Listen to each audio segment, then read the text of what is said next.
Jaya Radha Madhava Punya Bihari.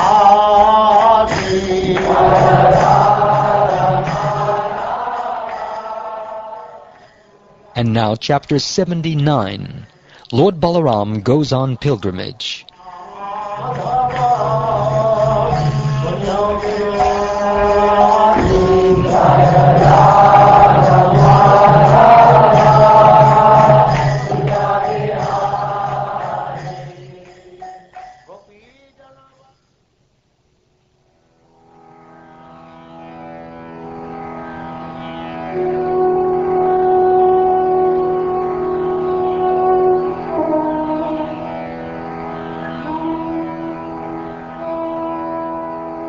Shukdev Goswami said, "Then on the new moon day, O king, a fierce and frightening wind arose, scattering dust all about and spreading the smell of pus everywhere.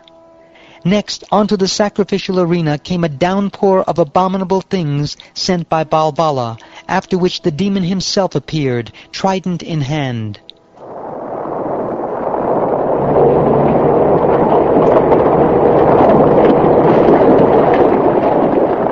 The immense demon resembled a mass of black carbon. His top knot and beard were like molten copper, and his face had horrible fangs and furrowed eyebrows. Upon seeing him, Lord Balaram thought of his club, which tears to pieces his enemies' armies, and his plough weapon, which punishes the demons.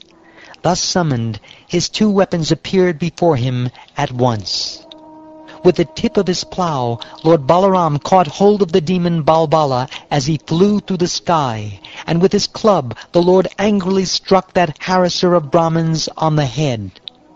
Balbala cried out in agony and fell to the ground, his forehead cracked open and gushing blood. He resembled a red mountain struck by a lightning bolt.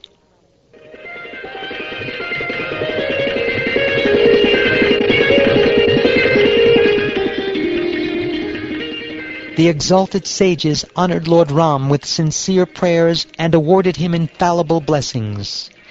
Then they performed his ritual bath, just as the demigods had formerly bathed Indra when he killed Vritra.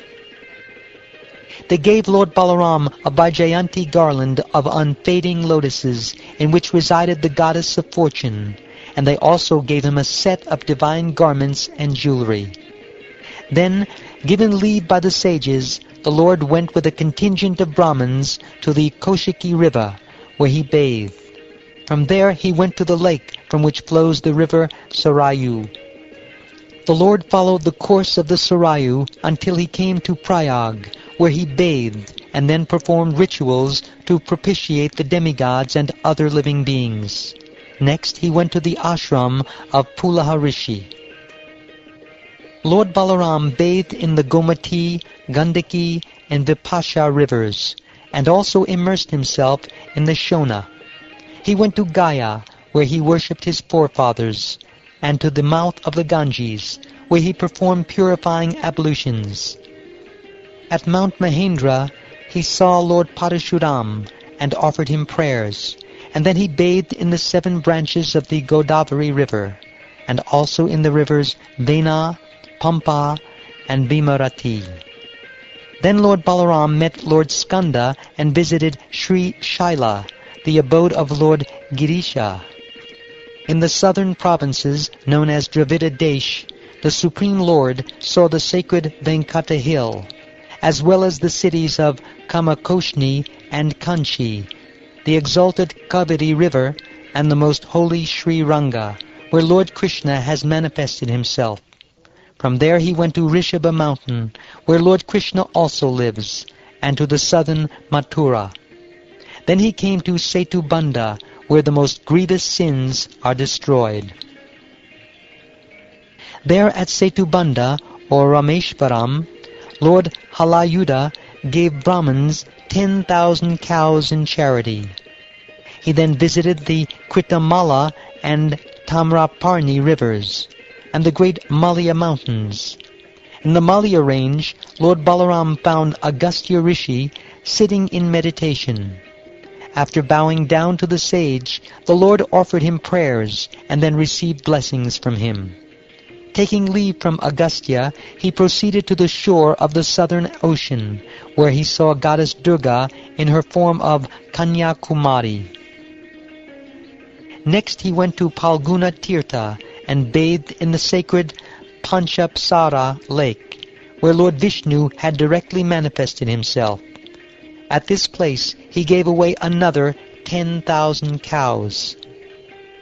The Supreme Lord then traveled through the kingdoms of Kerala and Trigarta, visiting Lord Shiva's sacred city of Gokarna, where Lord Durujati or Shiva directly manifests himself. After also visiting goddess Parvati, who dwells on an island, Lord Balaram went to the holy district of Shurparaka and bathed in the Tapi, Payoshni, and Nirvindya rivers. He next entered the Dandaka forest and went to the river Reva, along which the city of Mahishmati is found. Then he bathed at Manu Tirtha and finally returned to Prabhasa. The Lord heard from some Brahmins how all the kings involved in the battle between the Kurus and Pandavas had been killed.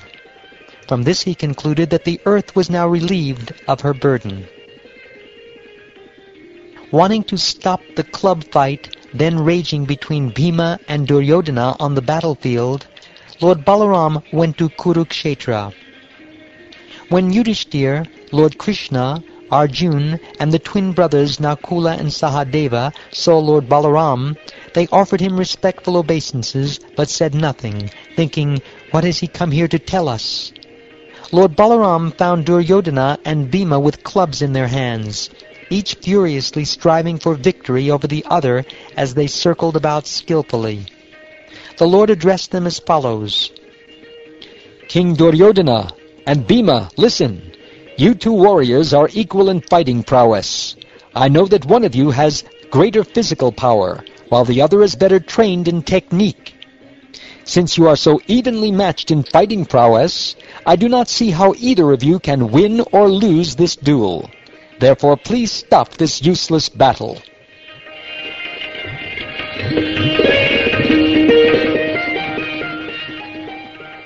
They did not accept Lord Balaram's request, O king, although it was logical, for their mutual enmity was irrevocable. Each of them constantly remembered the insults and injuries he had suffered from the other. Concluding that the battle was the arrangement of fate, Lord Balaram went back to Dwarka. There he was greeted by Ugrasena and his other relatives, who were all delighted to see him. Later, Lord Balaram returned to Naimisharanya, where the sages joyfully engaged him, the embodiment of all sacrifice, in performing various kinds of Vedic sacrifice. Lord Balaram was now retired from warfare. The all-powerful Lord Balaram bestowed upon the sages pure spiritual knowledge, by which they could see the whole universe within him, and also see him pervading everything. After executing with his wife the Avabrita ablutions, the beautifully dressed and ornamented Lord Balaram, encircled by his immediate family and other relatives and friends, looked as splendid as the moon surrounded by its effulgent rays. Countless other such pastimes were performed by mighty Balaram, the unlimited and immeasurable Supreme Lord, whose mystic Yogamaya power makes him appear to be a human being. All the activities of the unlimited Lord Balaram are amazing. Anyone who regularly remembers them at dawn and dusk will become very dear to the Supreme Personality of Godhead, Sri Vishnu.